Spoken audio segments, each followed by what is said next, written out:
In the subject of business environment, under the introduction and background chapter, आज discuss करेंगे the major concept of the micro environment. Micro environment is also called the task environment and the operating environment that is included by the suppliers, marketing intermediaries, competitors, customers, publics, more intimately linked with the company than macro factors. यानी micro जो forces हैं वो affect करते हैं firms को एक particular industry में in the same way. Some of the micro factors are particular to a firm, जिसमें हम suppliers, marketing intermediaries, competitors, customers and publics को लेके चलते हैं. Now under the micro environment, let's take the first one, suppliers, those who supply the inputs to the company. इसमें ऐसे sources होते हैं जो रिलायबल होते हैं, और we can say the uncertainty regarding the supply और other supply constraints compel companies कि वो अपने को एक हाई इन्वेंट्रीज में मेंटेन कर सके, जिसकी वजह से कॉस्ट इंक्रीजेज होती है. सप्लायर्स का अगर फीचर देखा जाए तो it's very risky to depend on a single supplier. तो जितना भी कंपनीज हैं, फर्म्स हैं, वो पर्टिकुलर इस टेंडेंसी पे चलती है कि सप्लायर्स मल्टीपल हों. The purchasing department should market itself to the suppliers, जो ऑफन हम फेवरेबल ट्रीटमेंट लेते हैं during the periods of shortage. So micro environment का जो मेन एलिमेंट है सप्लायर्स, वो कंपनी के लिए एक पिलर के रूप में काम करता है. Secondly we will take the customers. So customers में एक मेजर टास्क होता है बिजनेस का, जो क्रिएट करता है और सस्टेन करता है कस्टमर्स को. अगर हम कैटेगरी वाइज कस्टमर्स, कंज्यूमर्स को डिफ़ाइन करें, सो हम individuals, households, industries and other commercial establishments, government and other institutions, इन सभी कैटेगरीज़ को कंज्यूमर्स के अंदर डिफ़ाइन करते हैं. कस्टमर्स की एक और क्वालिटी होती है that depending on single customer is to risky. So again for a successful business it's very much necessary कि हम मल्टीपल कस्टमर्स को मूव करें. Choice of customers should be done considering relative profitability कितनी हो रही है, डिपेंडेबिलिटी हमारी customers की कितनी है, stability of demand, growth prospectus and extent of competition. तो ये सारे एलिमेंट्स हमारी कस्टमर्स के लिए नेसेसरी स्टेप होते हैं. Next we take the competitors. Firms के कॉम्पिटिटर्स इंक्लूड करते हैं not only the other firms which market the same और similar product, but also all those who compete for the income of the consumers. जहाँ पर consumers और income को हम compete कर रहे हैं, हम उन्हें कॉम्पिटिटर्स की कैटेगरी में इन्वॉल्व कर रहे हैं. ये डिज़ायर कंपटीशन के अंडर आ सकते हैं, generic competition, product form competition और ब्रांड कंपटीशन. इन शॉर्ट, ये desire, generic, product and brand competitions, they all form the competitors which are making the part of micro environment for any company. Next is the marketing intermediaries. इसका अर्थ ये है कि firms that aid the company in promoting, selling and distributing its goods to the final buyers. Market intermediaries एक chain की तरह होती है जो इंक्लूड करता है मिडिल मैन और मर्चेंट्स को, जो कंपनी को हेल्प करते हैं टू फाइंड द कस्टमर्स और the close sales with them.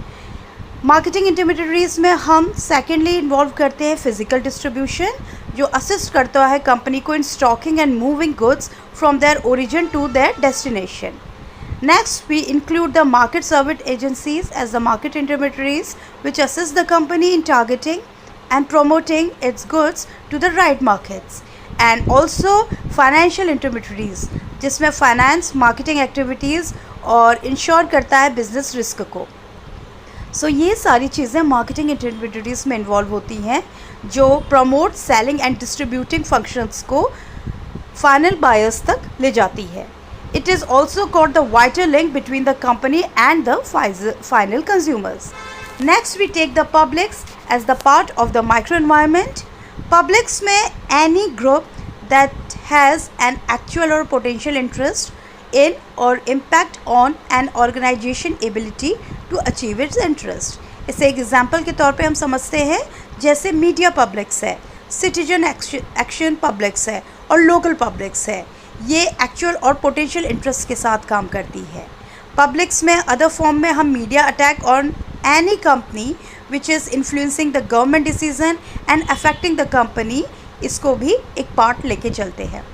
Next, we are taking the environmental pollution in an issue often taken up by number of local publics. Publics are not always threat to the business, क्योंकि ये कहीं ना कहीं business के फ़ायदे के लिए है और वो फ़ायदा थ्रेटन के रूप में हमेशा नहीं आंका जा सकता है. Fruitful cooperation between a company and the local publics may be established or by the mutual benefits. So in short class, public कोई भी एक ग्रुप है, कोई भी एक एक्चुअल इंटरेस्ट है और एक ऑर्गेनाइजेशन में जिसका इम्पैक्ट पड़ता है उसको पब्लिक के तौर पे ट्रीट किया जाता है. Next, under the macro environment we are taking the largest societal और the forces that is affecting all other micro environment factors. जैसे किसी भी स्थान की demography, economic, natural, technological, political or the cultural forces. These are also known as the socio-political environment और ये macro environment को affect करते हैं और एक लार्ज सोसाइटिकल फॉर्म में काम करते हैं.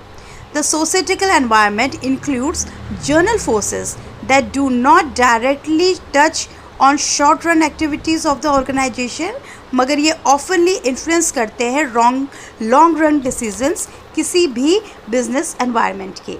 इसके अंडर हम as we can see on the chart, political system से बन रहा है, international trade, regulatory and restriction से बन रहा है, industry issues, consumer protection and tax policies. So these all are the parts of the political environment. Next, under the macro one, we are taking the economical aspects, which is including the economic growth or the recession, interest rates and monetary policies, government spending, stage of the business maturity and the taxation. Next, the social environment of the macro environment includes the demography, किसी स्थान का labour या social mobility कितनी है, lifestyle changes कितना का rate कितना है, एंटरप्रेन्योर स्पिरिट कहाँ है, इनकम डिस्ट्रीब्यूशन उस सोशल एस्पेक्ट का एक मेजर पोर्शन होता है, एंड जनरेशन के attitudes. So these all are making the social macro environment aspects.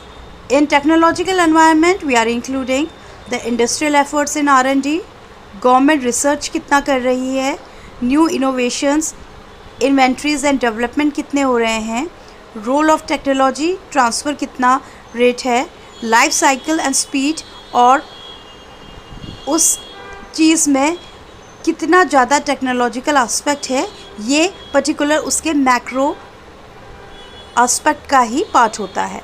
Then we are taking the environment, जहाँ पे हम climate changes, pollution controls, regulatory requirements, public opinion, emission controls, इन सब को include करके मैक्रो का environment part में include करते हैं. Moving to the legal one, changing laws, difference among system of law, political liabilities, cost of litigation and regulatory issues. So these all are the part of the legal terms which are again consist of the macro environment.